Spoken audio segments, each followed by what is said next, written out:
So, in today's world, we are bombarded, berated with over-sexualized content. OnlyFans, all of these hubs and whatever websites. We don't talk about what this is doing to the brains of folk. Let's break down some of the effects of porn on your brain. Bad lighting, bad acting, bad dialogue, awful music, and lots of sex. Pornography can be a very sensitive subject, since there are many different opinions about it. Whether you like it or hate it, we can all agree that watching pornography, like anyone else, has an effect on your brain. But what does watching porn do? And how often do you need to watch for effects to take place? Let's dive into the world of science to explain what pornography does to your brain. Effects of availability. When you think of porn, you might go right to the 70s, with the shag carpets and pizza boy plotlines. But when we think of porn, the word taboo comes to mind. The fact that you watched porn used to be something that was looked down upon and never spoken of. You know, like saying Voldemort's name. Shoot, I said it. Nowadays, it's much less of an elephant in the room. With the rise of the internet, pornography, like most everything else, became much more available. In his 2002 book, Striptease Culture, Brian McNair states about half of all internet activity is sex-related.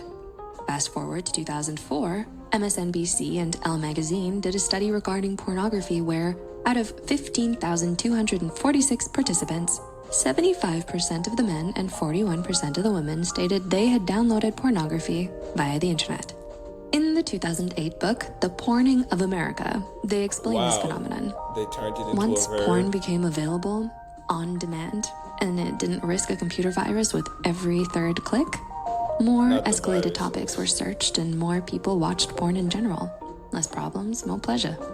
When smartphones came out, teenagers jumped on the bandwagon and boosted the numbers once more.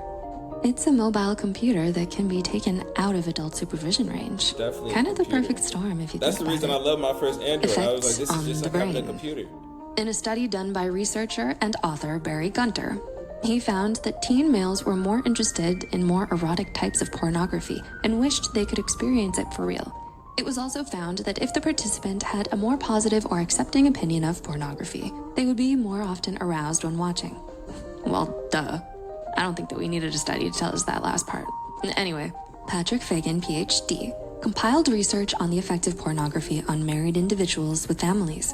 Through his research, Fagan found that pornography can change someone's opinion or perception of what sex is. He also noted that males who regularly watched pornography had a higher tolerance for some fun and weird stuff in the bedroom. We see you, Christian Grey.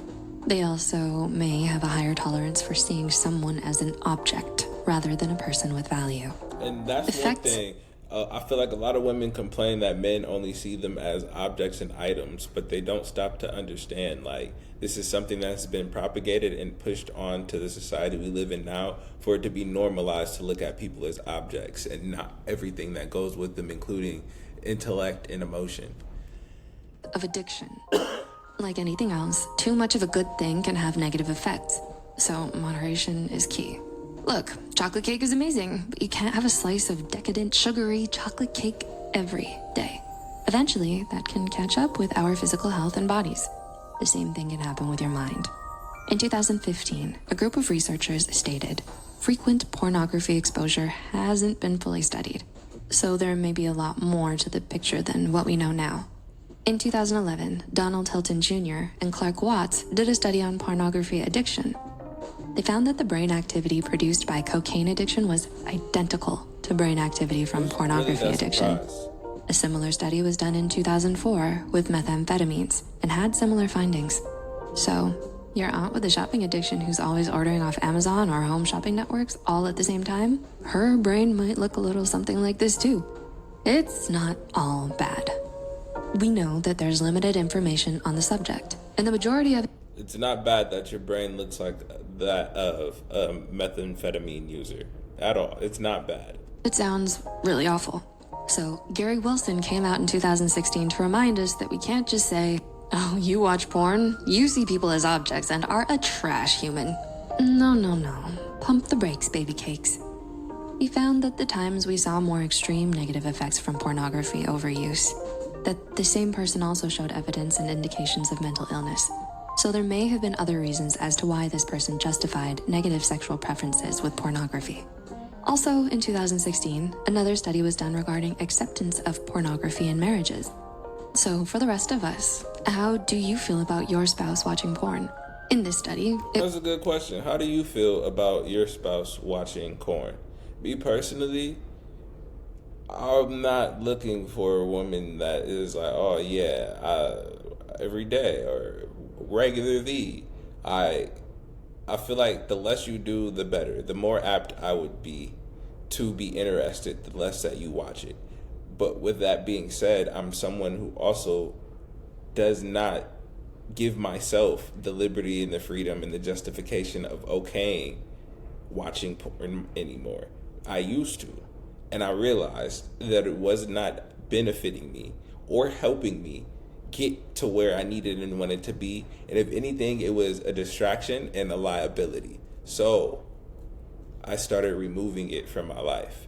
With that being said, I'm still human. You feel me? So I'm not going to completely condemn somebody. But I'm not going to... Essentially, you got to have the same mindset as me, where it's not something that you promote, stomach, or look forward to doing. it was found that the majority of the couples didn't mind their spouse watching porn when they both engaged. Maybe not necessarily in the same room at the same time, but you get it. Specifically, wives in the study felt positively towards pornography, as it's a way for them to gauge sexual satisfaction. You see something you like, you try it out. Might be a good time. Pornography can still be a sensitive subject to some, but to others, it may be a part of their relationship or their self-care routine. No matter what our experience or relationship with porn is, one thing is for certain. If we consume it, it can affect our brain in some way. I remember I had a girlfriend who tried to get me to watch a video while we was getting to it, and I was just like, wait, what? And then she started trying to scroll and find something, and I'm just like, wait, what? And then she set the phone where I could see and hear it. I'm like, dog, I just lost all my... One, this is new. Two, I wasn't ready for this. Three, am I supposed to look at it or look at you? Because I don't know. I'm not a fan of it. What do y'all think? I can't do it. Let me know in the comments, and go ahead, like, comment, subscribe. I'm going to do a follow-up on this with more in depth about the effects on the brain.